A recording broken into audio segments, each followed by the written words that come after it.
Good day to you. Thank you for the opportunity to be with you in this discussion of what apparently is the only game in town in the Middle East.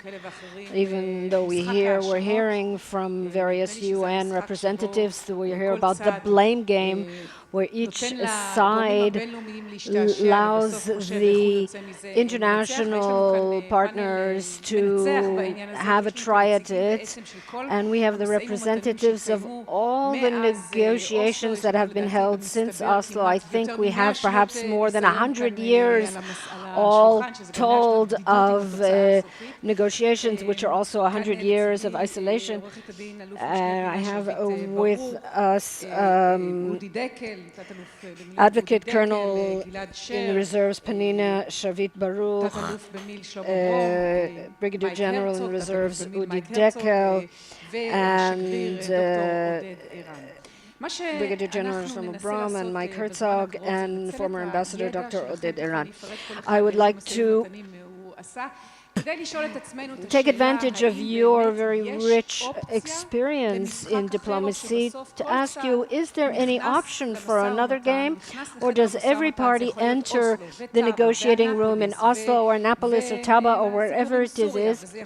And we have the story with Syria, and it can be the round with John Kerry, and now we have the special envoy Greenblatt, who represents the new sheriff in town, Trump, and are we just waiting around to wait for the other side to say no and to earn the sympathy and empathy of the world and of the other actors? And is it in the end all personal? In other words, does it really depend on the leaders, and then people say there's no chance of anything moving ahead as long as Abu Mazen and Netanyahu are the leaders? Or is there really a chance to the negotiations? Is there something inherent to the negotiations that explains the failure? Is there something that's preventing peace in the current time? And another question that's very important to me is there value in negotiations as negotiations? That's also a thesis we've heard over the years. And is there a price for negotiations that deadlock again and again and again? And, you know, usually the negotiations are held in other environments, more pleasant ones. And where do we go from here? What is the meaning of the American mediation? And what's going to happen if Trump does not succeed in bringing us to the ultimate deal? I asked each of the participants to choose a headline and a story.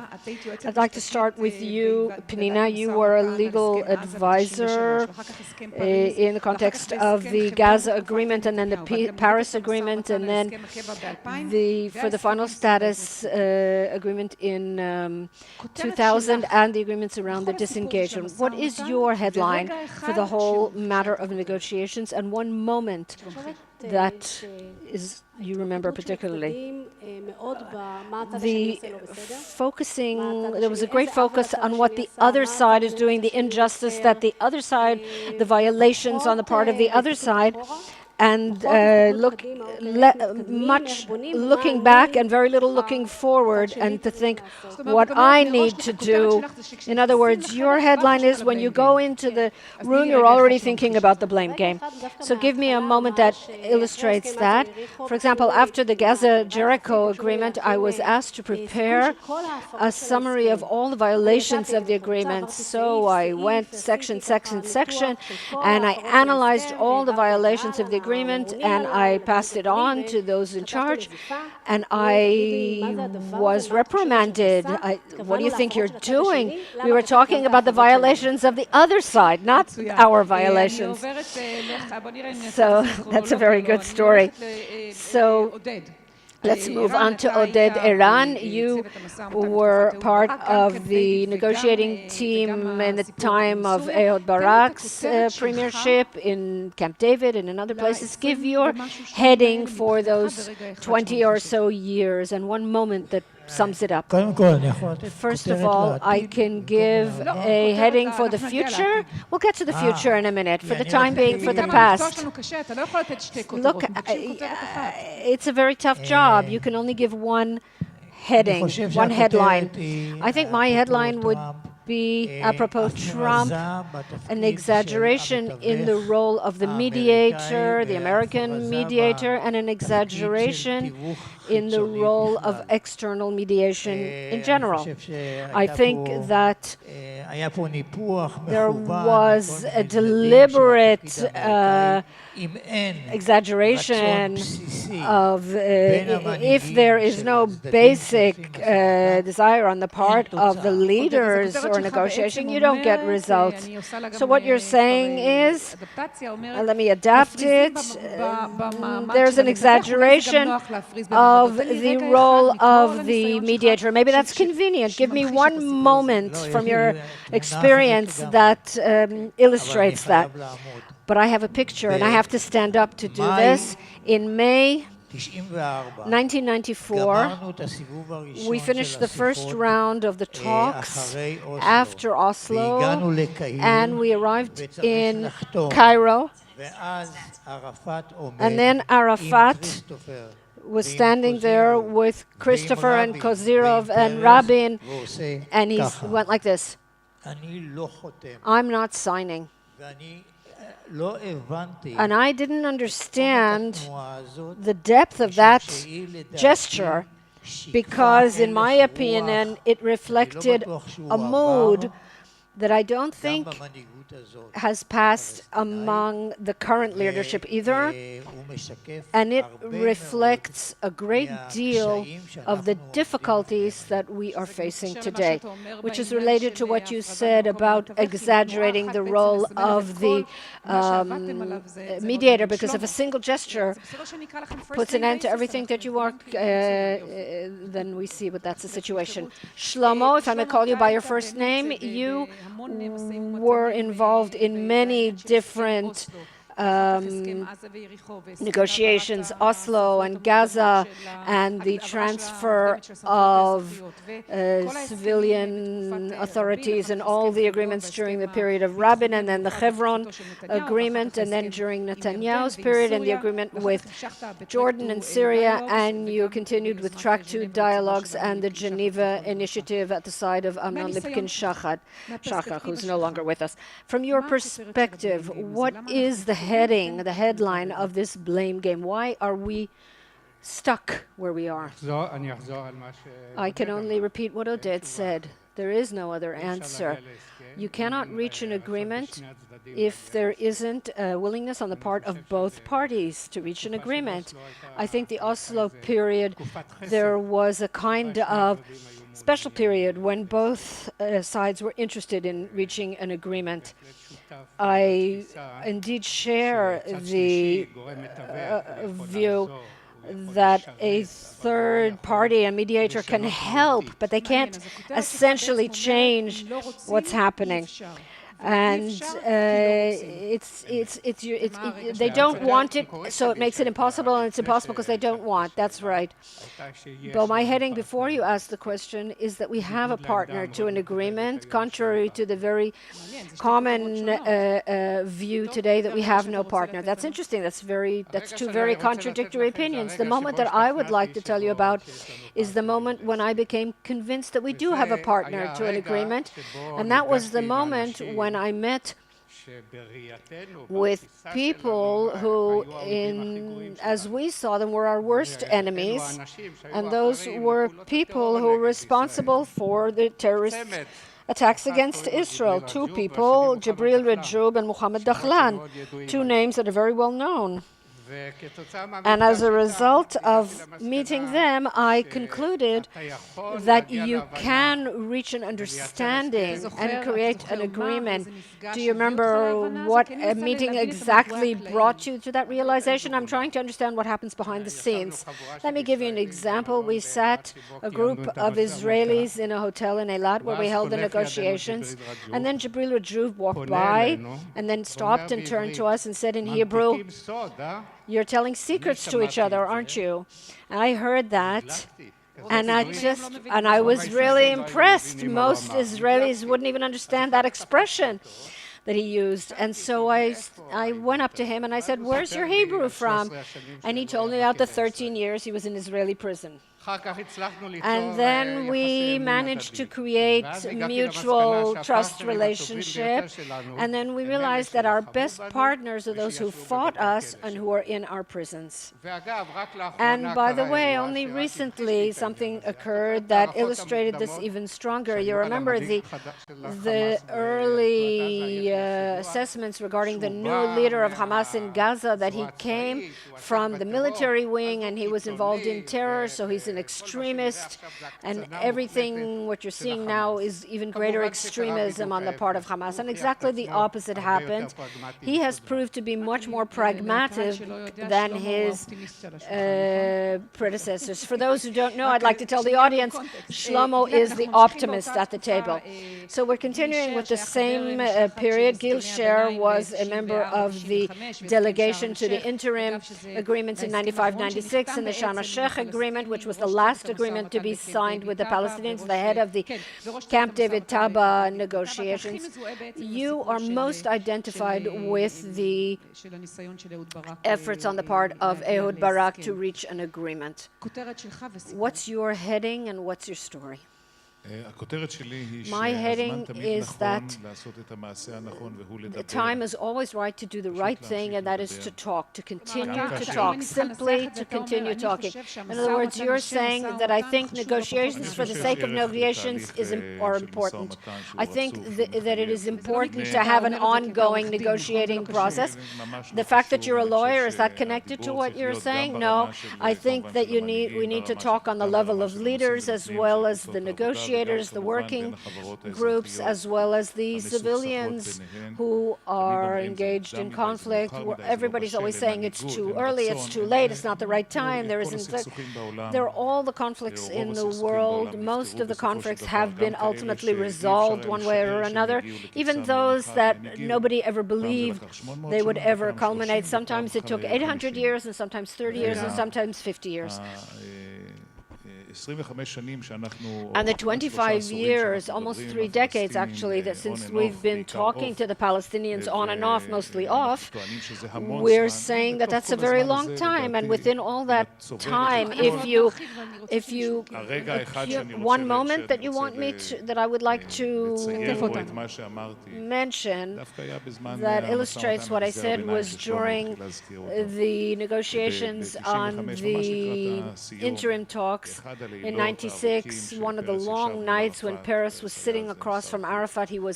Peres was the foreign minister at the time, and he said, "Mr. Chairman, listen, I've been hearing you, it's 3 o'clock in the morning, and I've been hearing you for the 10th time in the past 2 days, but let me tell you one thing, I'm willing to sit here another 5 nights and hear your chatter, which I don't agree with, than for our people to shoot at each other for even 5 minutes. That's the whole solution."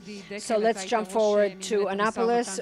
Dekel, you were the head of the negotiations under Olmert, and that brings us to 2007-2008, and you were in charge of the roadmap and then the disengagement agreement. Your heading and picture moment. I now changed the heading in light of what everyone said. I have a different. It's all or nothing. All or nothing is the Palestinian approach that in this game we have been playing according to their rules all along the way. I met with Saeb Arikat for many, many hours, and I said, "Saeb, you will get 97% of what you want, not 100%. It will improve your situation so much beyond what you have now." I don't know how many muches I said when I said much better. Why aren't you taking it? And he said all or nothing. We sat and we thought, and then Olmert arrived at the idea to make a proposal to the Palestinians. He said, "We've already given up 97%. Don't ask us to give up the other 22%. We're not willing to give that up." Seemingly, they're talking about not giving up the rights of 67, even though they're also talking about 48, but we can't get into that. So Olmert came up with an idea, and he said, "Let's give them an idea so that Abbas can stand on stage that I got got equivalent to 100% of 67. I got territory equivalent to the area that was occupied in 67. That was the formula. 6.5% with compensation of other, and the passage to Gaza and all those things. And then Olmert came up with that proposal, and after he presented it to leaders in the world, and they said that's a very fair proposal. It's quite generous in our opinion, and so on. And I recall the faces of the Palestinians when he placed that idea on the table. They just went sour completely and disappeared. They never came back to the negotiating table. And I think that they're still talking about all or nothing. And so we have to talk about not what is all or nothing, but what's in the middle. And now we'll move on to Mike Herzog, who took part in all the, and you were also part of the negotiating team when Kerry was involved alongside Tzipi Livni, and you wrote about why it failed in the Washington Institute.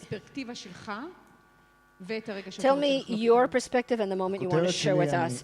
My heading is, first of all, I agree with what Shlomo said, that in order to gain a breakthrough, you need two sides to tango and not just one. I'd like to take that one step forward. I think the key is the leaders who want and can, not one leader, but on both sides at least.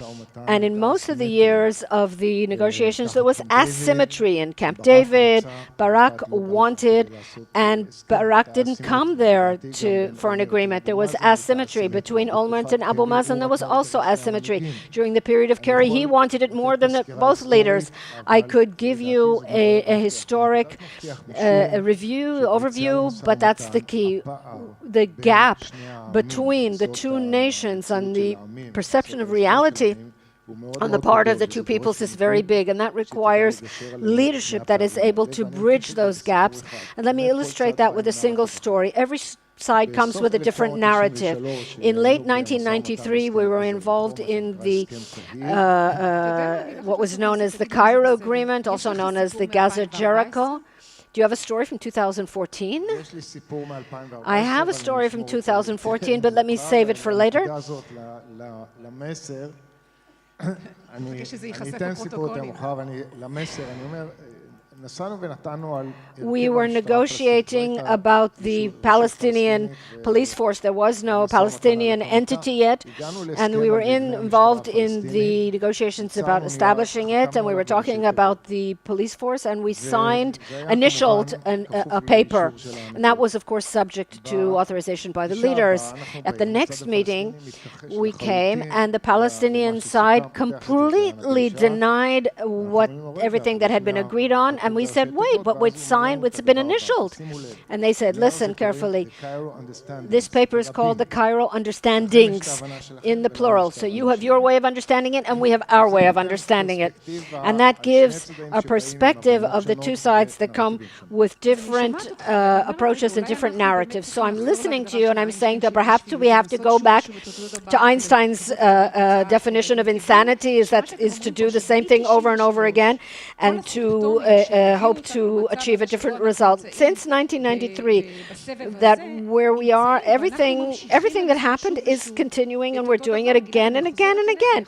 Gilead, I'm going back to you. Perhaps this desire just to talk doesn't ultimately serve the result, because in the final analysis, the public is losing its trust. It's true that there is not always a good partner on the other side, and it's true that it's not enough just to talk, but we need to talk also. What we are proposing today, I think, as a different direction, a change in direction so that we can impact reality, is not only to make do with some kind of bilateral discourse with the Palestinians, but also to broaden our perspective. Amos spoke about it yesterday in his introductory remarks, and the Chief of Staff and Jason Greenblatt, that the region today is far more ripe and ready to deal, among other things, with the Israeli-Palestinian matter. And secondly, we need to be able, as the State of Israel, to do what's good for us, even if It is if we need to be independent in determining our borders and what happens inside them, and not just to wait for our Palestinian partner. As has been said here, he's not always there, not always symmetric with what we want. But Udi, perhaps that was our sin, or the sin of the negotiators, who were so in love with the negotiation that they didn't understand the price and the fact that they keep trying something that is impossible. Well, it's like in the army. If you don't have a solution for the problem, what do? You just do the same again, stronger, harder. So you go again for another round of negotiations and you discuss the same issues and the same structure of negotiations. And that era of striving and pursuing a permanent agreement, we cannot reach a permanent agreement with the Palestinians, full point, period. So we don't need to strive for that. We need to strive for things that we can agree upon with the Palestinians. Is there anyone around the table who thinks otherwise? You all agree that in fact all of the negotiations, all the negotiators who are saying if we want to reach a final agreement and end of claims, it's wrong. It's an error, it'll not happen. Maybe someday it will, but we live here and now. In our day and age, I mean, you're younger and we're older. I don't deny. At some point, you don't deny anymore. But in our day and age, it won't happen. But, however, there are some things that we can still do, and that's what we're doing. Actually, we're doing the exact opposite. Rather than generating options of reaching a reality, and by the way, I don't want to tire everyone, but at the Institute, we have carried out a long project. Everyone around the table, maybe Michael was in the margins, not exactly at the heart of the work, and we looked at the 12 options that are mentioned in terms of us and the Palestinians, and we looked at which of these options are relevant and which of the options are grappling with the future issues, because we're not just trying to solve the past, we're trying to grapple with the future. We don't know what's going to happen in the future, so we talked about all sorts of scenarios, positive and negative, and the option that came out the most negative and most stable, the most positive and most stable, is to divide into two entities. And that's not what we're striving to do. We're striving towards the exact opposite. And what are we doing?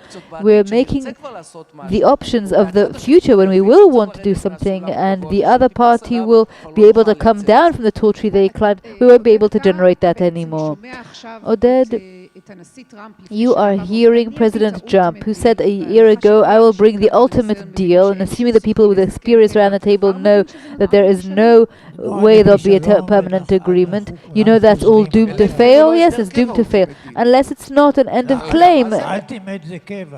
But ultimate is permanent, there's no partial ultimate. I think that Udi has really pointed to the problem, and you've also pointed it. We have failed 5 times since Oslo, and it is time to change, and that was the headline that I wanted to give. Under the jobs for people for hire, we are looking to hire a new paradigm to solve the conflict, and we also are looking to hire a mediator for 3 years, because we all know what will happen after 3 years, I hope. At any rate, do you mean to nature running its course? Yes, indeed. I think that for now, we will not be able to resolve the Jerusalem issue, either party, because neither party is ripe to commit to such a solution, and therefore we needed to shift to a paradigm whereby both parties will have an aim, and I think that we can all agree on it, of 2 states, but we will get to that aim in stages. We will solve certain issues, and perhaps we'll only partially solve the Jerusalem issue, and at the end of the process we will get to the complete solution, but we shouldn't place all of the issues on the table in the first meeting.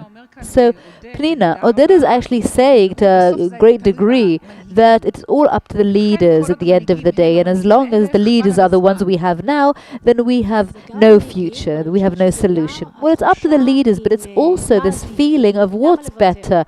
Why should we concede? I think in Israeli society, at least, we feel there is no reason to concede, to make concessions, because we'll either get something very uncertain and actually make it more difficult for us to have a secure situation. And what do we give up? We give up assets. We create a crisis in our own public. And what for? And I think that the discourse now has gone to focusing on the Israeli side. The Palestinian side, certainly the fact that it's stuck, the all or nothing way.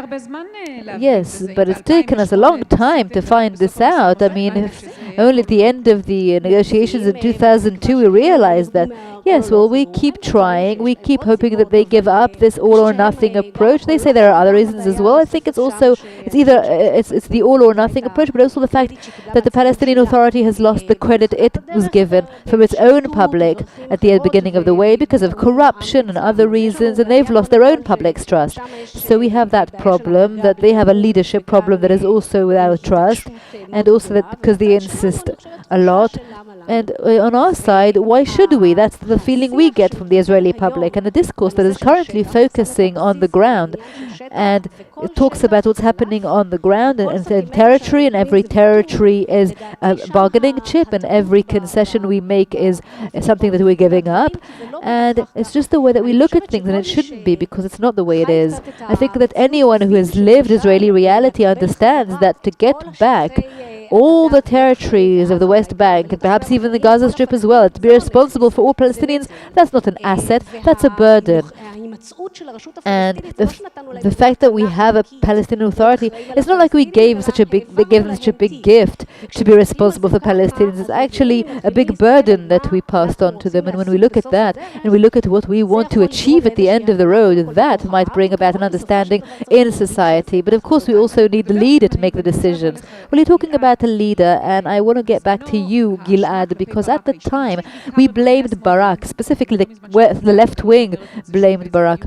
And I remember Zahava Galon said in some discussion that Baruch said we have no partner, and that's why we have deteriorated from there. So perhaps Netanyahu is right, and to attest to that, there are people who are more, if you listen to Pence and Trump, it's like Netanyahu plus. And he says, I want to be sober, I want to go and tell the public the truth. I don't want to control another nation, but I will not concede in a reality that we have formed over our security. So maybe it's best to tell the truth.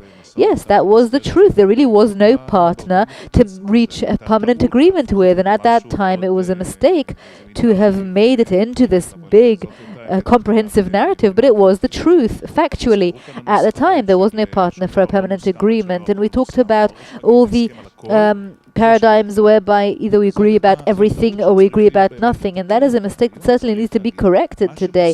Today we need to say that what is agreed upon and what is coordinated, even if it's not a comprehensive agreement, it's only something interim, it needs to be put on the ground. Yes, but I look at Netanyahu over the last 10 years, and it's very clear what he wants. At every opportunity he says, I don't want to control. So let me ask you, if it's really all that clear, are we indeed headed toward ensuring that Israel's future is a democracy based on those same prices that we have established the state upon and we have fought for? The answer, in my opinion, is no. And we need to take action in order to bring about the reality of two states for two nations, a two-state solution, even if it's a bit of a concession to make. And we keep talking about living together and marriage, but in fact we should be talking about divorce. I just want to comment. I'm not certain, I'm not clear. Since the Bar Ilan address over the last 2 years, two states has no longer been mentioned. It's not part of the lexicon anymore. We hear about annexation. We see the kind of laws being legislated at the Knesset. All sorts of annexation steps. Yes, but we need to look very honestly, because if we look back in the last decade, at the end of the day, when we look at the pressure applied by the right wing, there are no new settlements, there is coordination with the Americans about building. Annexation hasn't happened, even though we've had a right-wing government since 2005. There are very interesting studies that show us that there is no real desire by the Israeli public to sit in the settlements, to settle in the settlements. Well, just look at this poll that asked the public whether they accept the solution of annexation, and the data is very interesting. What is Israel's best option in the Israeli-Palestinian conflict? Next one, please. So there is a majority in the public. The public is very clear that there is a majority for unilateral annexation. However, the settlement bloc is already being more understood, and perhaps justly so. Well, we need to be prepared.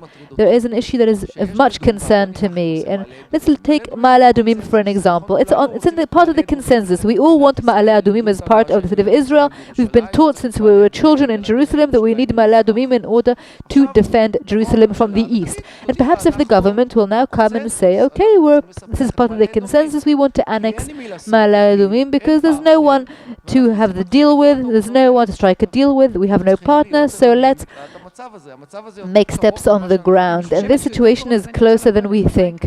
I think it's true, and Mike, we should see the American administration embracing unequivocally Israel's narrative, or the Israeli government's narrative. So there is an understanding that if the situation were to persist, and if Abu Mazen continues and Trump will only hold the stick, not the carrot, then there will also be recognition for annexing the blocks. The US as a factor that will actually give tailwind to this approach. Well, yes, it is possible. I think the Americans still believe that at some point the dust will settle and they will be able to have the parties get back to the process that they were hoping to launch. I am less optimistic than they are. I don't think there is much chance at the moment for starting such a process headed by the US administration, and therefore I think they have reached a point whereby they will have to decide what they're going to do. Are they going to lay a plan on the table and tell the parties take it or leave it? Mike, if they were to come to you and consult with you and say, after we saw what happens when we have the Clinton plan and the Annapolis parameters and the Kerry parameters, is it even worth laying a plan on the table? Well, assuming that the plan will be the ultimate deal, a permanent agreement, I think it has no chance at all. I think most of us here agree that there is no chance at all to actually make a breakthrough in this respect. Perhaps maybe the future generation, the future leaders will be able to do that. I don't think it's possible today. But both parties have really distanced themselves from where they used to be. I used to be part of the negotiations in 2013 and 2014. Both leaders are no longer where they were. Abu Mazen is no longer where he used to be. Netanyahu is no longer where he used to be, and they haven't been for a long time. So we really need to recheck and revisit where we're at, and perhaps they're also punishing those who say no and give bonuses to those who say yes, and perhaps one of the bonuses will be recognizing annexing the settlement blocks. Perhaps they will decide to go to plan B. I disagree with you, Mike. And perhaps they may not lay a plan at all and decide that they are going out of it. The Americans will not recognize Israeli annexation. The most they were willing to do in 2014 in the Bush letter was that, excuse me, we're talking about an irregular referendum that breaks all paradigms. Everything that's been done so far is outside the paradigm, so don't go against what I'm saying so quickly. And I just want to say that ultimately, in a situation where it is impossible to make a breakthrough in the negotiations are a means, it's not the end. And the leadership must decide what its strategic aim is and where it's headed. And I think they should go for parting with the Palestinians, and they should go down that road whether the Palestinians are a partner or not. Maybe look for international or regional partners. Right now, we are at a stagnation, and that will lead us to a binational state. Yes, but Shlomo, I want to carry on from this point. We have a new player, and I'm going to agree with Mike, that the administration is not the same kind of administration we've had, and we talk about that, and I'm sure that Greenblatt talked about that yesterday as well. They're thinking like businessmen, and if you leave the table, you pay a price. And up to now, whether you won or lost the blame game, you did not pay a price. And now the administration is coming, and they're saying, okay, we're going to have the person who leaves the room pay a price. And yes, we gave Jerusalem because of the evangelists, but Trump doesn't listen to his stuff, and he said, we're going to give them Jerusalem despite all of the sections in the statement. And the second thing is, you're not going to get money either, and perhaps that can be a game changer. I agree with Mike that we have an administration which is unusual. He's doing things that nobody tried before, but my problem is that I'm afraid that this unusual will cause more damage than benefit. And we saw the illustration in this Jerusalem issue. Not that I'm against Jerusalem being the capital of Israel, but it depends how you do it. And I think that in this blame game you're talking about, a priori, inherently, the Israeli side, it will be much easier to remain at the table, because the proposal that this administration is going to write will be closer to the Israeli position. And therefore the result is obvious. The ones who is going to lose in the blame game will be the Palestinians. Strategically, does it mean that we're going to gain? No, we're not going to gain, because we'll become one state and we'll turn this reality into irreversibility. And I'd like to say a word. You blamed me with optimism, which today is a big sin. Yes, you called me an optimist. My definition to my worldview is a bit different. I define myself as a strategically optimistic. Tactically, I'm a pessimist. Because when we talk about the current situation, I'm much more pessimistic than many of my colleagues here. I think that just this thought that we'll be able to go towards separation not based on an agreement is unrealistic. Therefore, tactically, I think of a very modest goal: to leave the possibility of the two-state solution alive, because now it's threatened. And I believe that we'll be able to make just small steps towards this solution, unless there's going to be a real change in the leadership of both sides. Gili, I want to go back to the American experience. I think it's good news that in this conference we can talk about efforts in American, that something is happening, something is doing. You've got the Jerusalem Declaration, something happened. I'm now a political interpreter as well, so commentator. One of the things that the Americans now are trying to convince the Palestinians in all means and ways, even Greenblatt, who went to the Minister of Finance, asked him to tell the Palestinians when they meet on Sunday that there's no other solution except for an American brokership. Is that correct? Or finally Abu Mazen will be able to mobilize the international community? He already had. So what does it help? As all the violations are accumulating, okay, so all sorts of resolutions of international fora and parliaments that vote for a Palestinian state, it still doesn't make the Palestinian state to reality and the separation between the two nation states.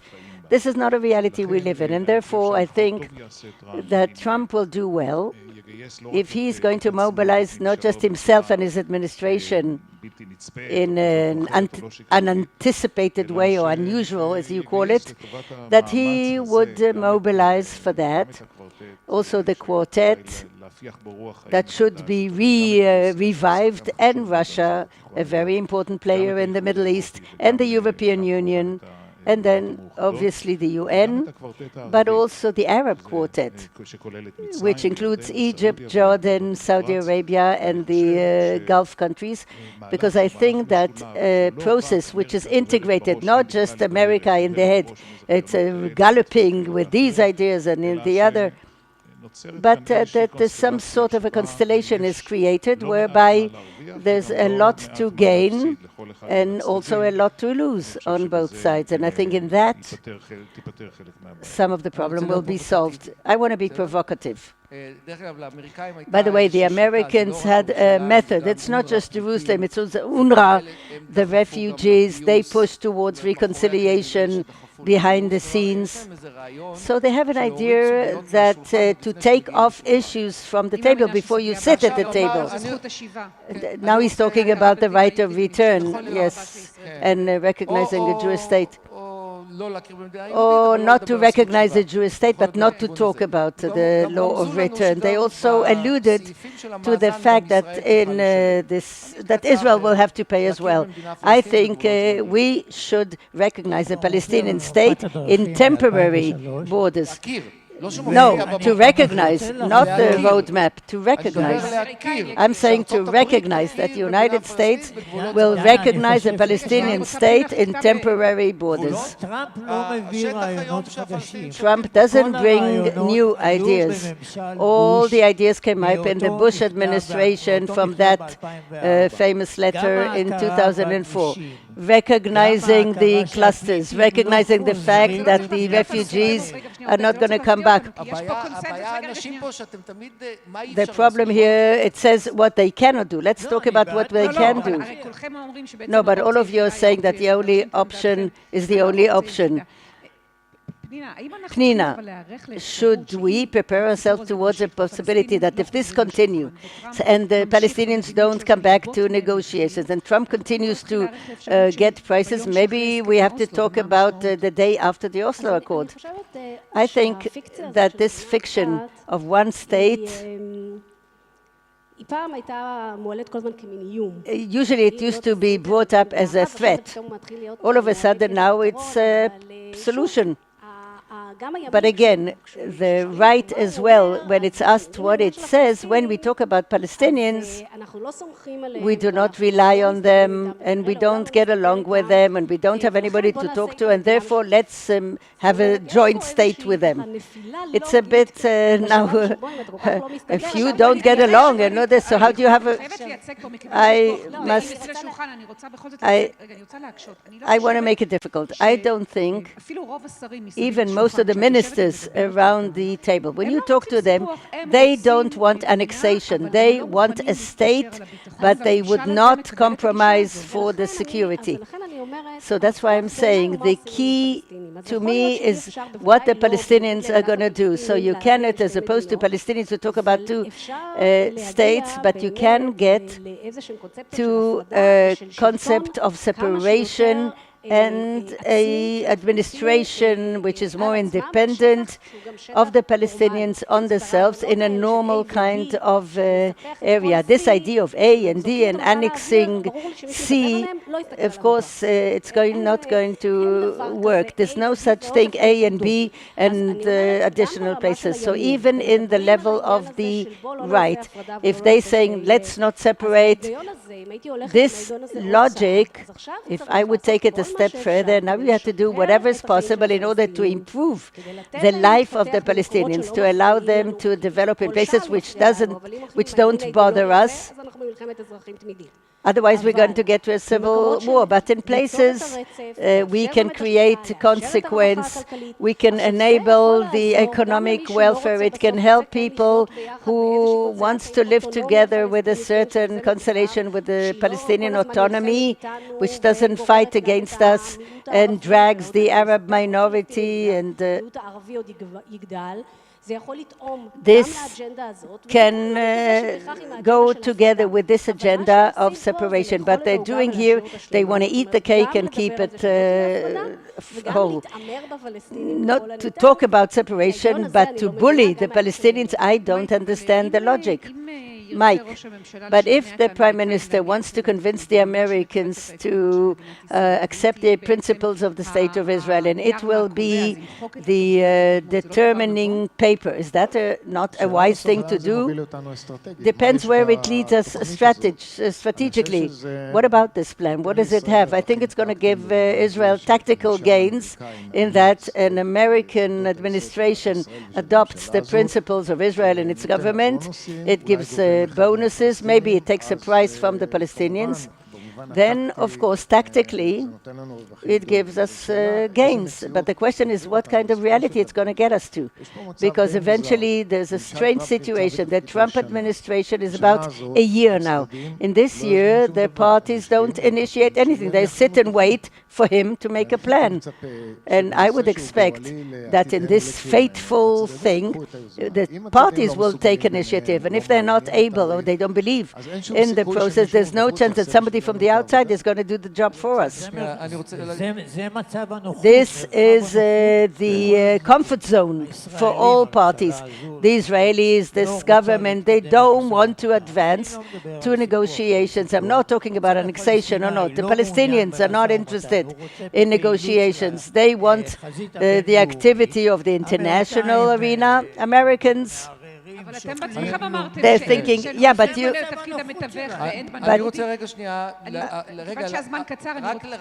I just want to say an opposite idea to that of Mike. I'm very afraid that the Americans will put down a proposal that's very close to us. Here the Palestinians, here the Americans. I'm very afraid. It will be obvious that the Palestinians will say no. So already you have the blame.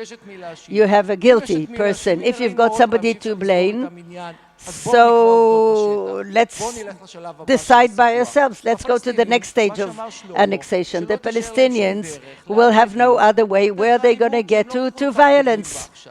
Now they're not violent. So such a situation is going to be detrimental to the strategic situation of Israel. It's not going to improve it. Also, the relations with the United States are going to be jeopardized, somebody says. Gilead, but I want to tell you, if we hear from everybody that at the end of the game, we have to understand it's not legal for the Palestinians and even the leadership. You agree with me, this is not a leadership you can deal with. Maybe it would have been right to put a requirement that the other side recognizes Israel as a Jewish state, to put the narrative as a condition, as a prerequisite to a negotiation. I think it was a mistake, because the result of negotiation before signing an agreement, I think it's going to come by itself, and it will happen. But by the way, everything we spoke here about a new paper that will do away with the former ones, no paper goes astray. When Clinton put his outline in December 2000 on the table and said, look, in a month's time, I'm out of the White House. This paper goes with me and it's off the table. But today, this paper is as relevant as it was then. Just as the Bush speech and the roadmap and the Olmert proposal in Abbas in 2008. So every paper just accumulates with the other. And I think unless they will catch this negotiation on time and they don't start to leading gradually to a reality of two states for two people, we'll find ourselves here in another few years crying about the fact that we're in a reality of one state, binational, not Jewish and not democratic. Shlomo, I'm tight for time. We've got a time distress. Shlomo, we didn't speak about the Hamas. Namely, we live in some sort of a reality that if we'll deal with somebody who sits in Ramallah, the problem is solved. Do you think it's time to say, first of all, we have here two states, practically, and two, let's speak to the Hamas? I think that we cannot get to an agreement and to implement it because and make it survive if the Hamas is not part of it. I'm talking about a permanent agreement. Oh, we forgot about the permanent agreement long ago. We're not talking about it. It's passé. And therefore, it's the Israel's interest that the internal reconciliation among the Palestinians will succeed. Just a small problem. They're not interested. Ramallah is not interested. And therefore, it goes for the need to change positions on both sides, which will bring about a new constellation that will enable this agreement and an understanding between Ramallah and Gaza. I think that we have to have a dialogue with the Hamas for that. How to dialogue with the Hamas, that's a different story, because there are all sorts of dialogues. Dialogue doesn't have to be overt, doesn't have to be negotiated. And I'll tell you a secret that was published. It's in the Shlomo Eldar book, if you read it, that there was a dialogue between Israel and Hamas through a third party, including the ideas like the UNRWA of Hamas and ceasefire or armistice for a long term. A dialogue is necessary. At this point, both sides are still not mature enough for a public dialogue, an overt one. We have to do a very short round, really short, but I want to ask you, if you take today, I'm looking at Mike, Bougie sat with Greenblatt in the Dunn Hotel, secretive. Let's say Greenblatt, Kushner, and Ambassador Friedman comes to you and asks you for one advice. Now, from your experience, what do we have to do? Shlomo. 20 seconds. Imagine you're in a television studio. I said what we need to do. Greenblatt's asking you, what do we do tomorrow morning to get out of the story? I think Greenblatt needs to talk to both sides.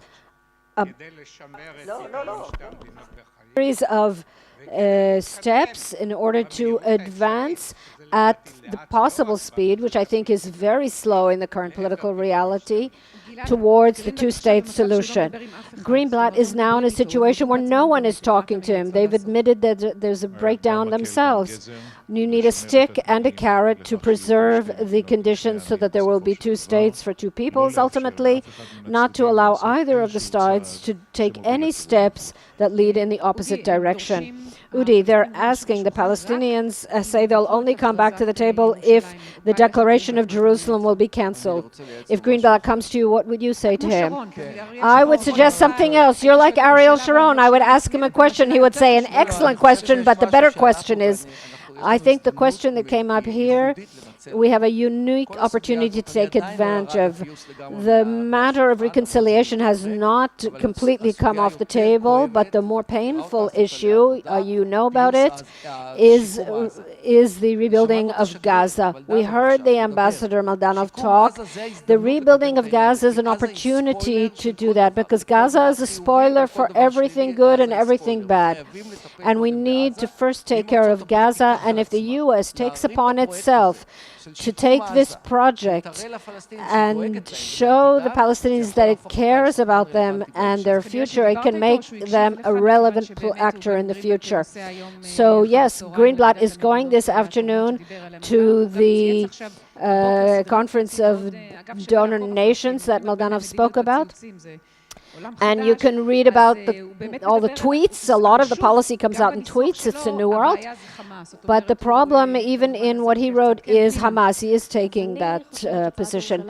I think the Jerusalem declaration was a step in the right direction. I think we need to talk about Jerusalem, the western part of the city, and the matter of the refugees and UNRWA is also the right direction. We need to get the Palestinians to come down from the trees they've climbed up on.